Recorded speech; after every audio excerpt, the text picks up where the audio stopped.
Hello, everybody. This is something I'm after you guys' opinion on with how I've got the general layout going here.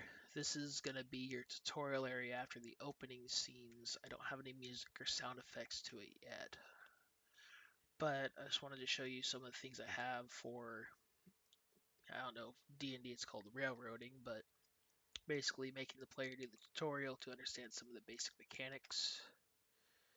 You know, you can't go this way for, you know, reasons because it takes you to the world map. Encounters here will be wolves, slimes, some kind of mandrake, but you'll spawn inside of here. You'll find these abandoned notes.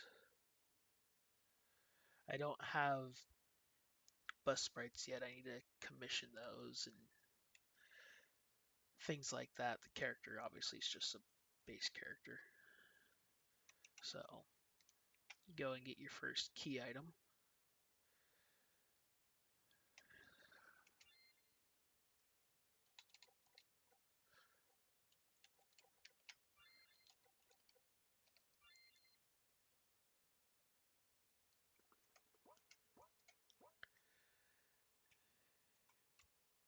Then your first task is going to be basically fix up the shack here, make it livable.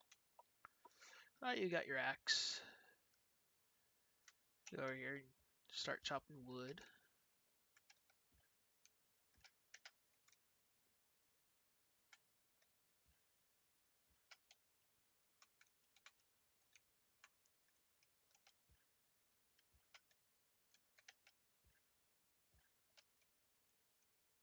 Now you chopped all this wood, you want to go upgrade, right? Can't yet. Forgot to put the message there. I'll have to note that for later. Then you come in this niche little... that collision didn't work. Huh, check that out later. Yeah, you get your wood. You have to interact with these. There's two of them. There's one here and one in the other one.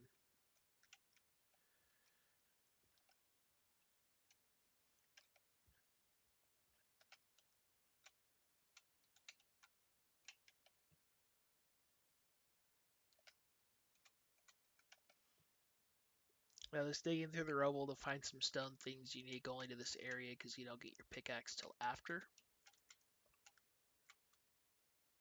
the tutorial. And you'll be able to collect salmon berries from the bushes. Two different kinds of mushrooms will be your base little healing. These mushrooms will be unique to this area, so they're going to be kind of overpowered otherwise, because one of them is going to be a percentage heal. You'll get herbs from the regular bushes for poison removal. Meat you get from the enemies here will give you excuse me, meat you can cook. You'll see where later in a few minutes here. There's your second, basically, switch you'll have to hit.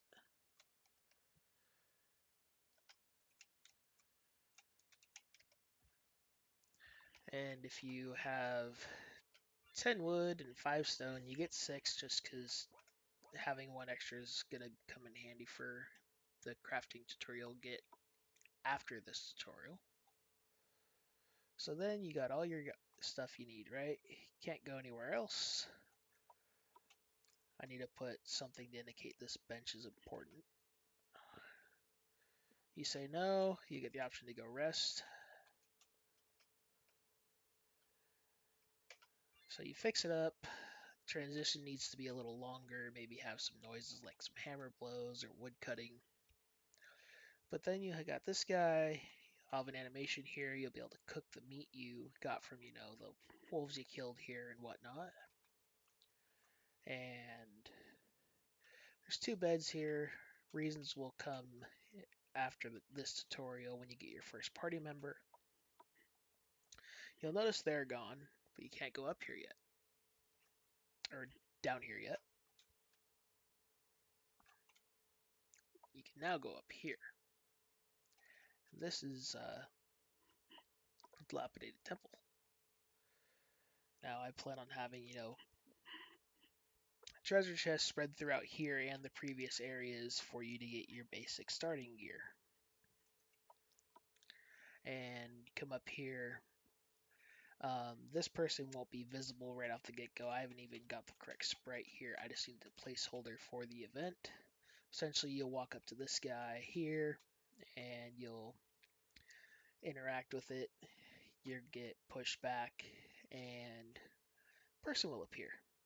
And it's going to have a scenario where it explains you're an ancient Darkblood class, and you're a Darkblood knight, and whoosh you away for an adventure, right? So, well, adventure more like you're a demon who's going to do whatever the heck he wants and go turn the world on its head.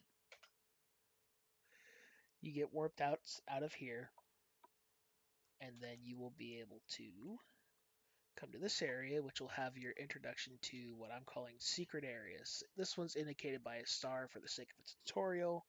The rest of them won't be. There will be a message pop up because there's going to be sparkling on this guy.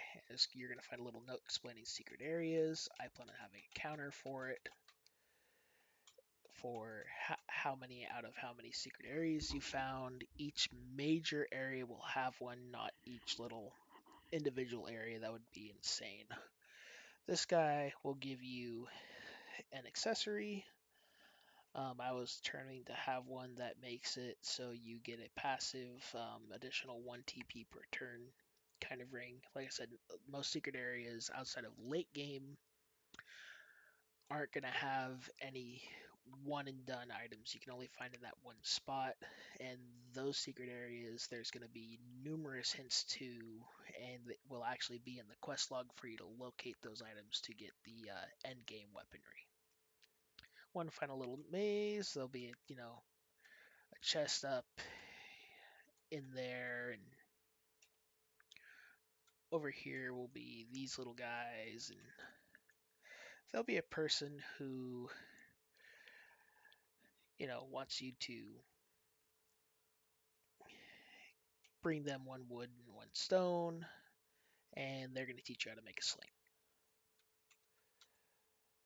And then come off to the world map, just a little bit more for you. You're going to literally get to this bridge, and out of this tree will just pop your second party member. Woo! Second party member, and then you will go back to your hut. That's why there's 2 beds. He's injured, he needs help. He is an exiled dark elf. He was kicked out of what's going to be in this forest, part of the elf versus dark elf civil war. And what he needs your help to do, because you still can't go anywhere else, you're going to be locked to this little island, is to go in here and help him out and reclaim his little area, which unfortunately will have been razed to the ground.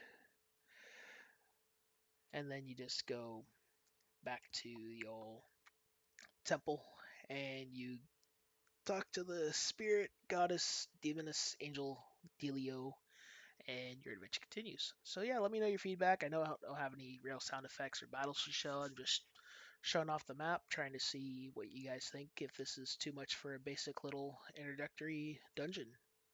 With talking through it and everything, it's been just shy of 9 minutes. Thanks for your time.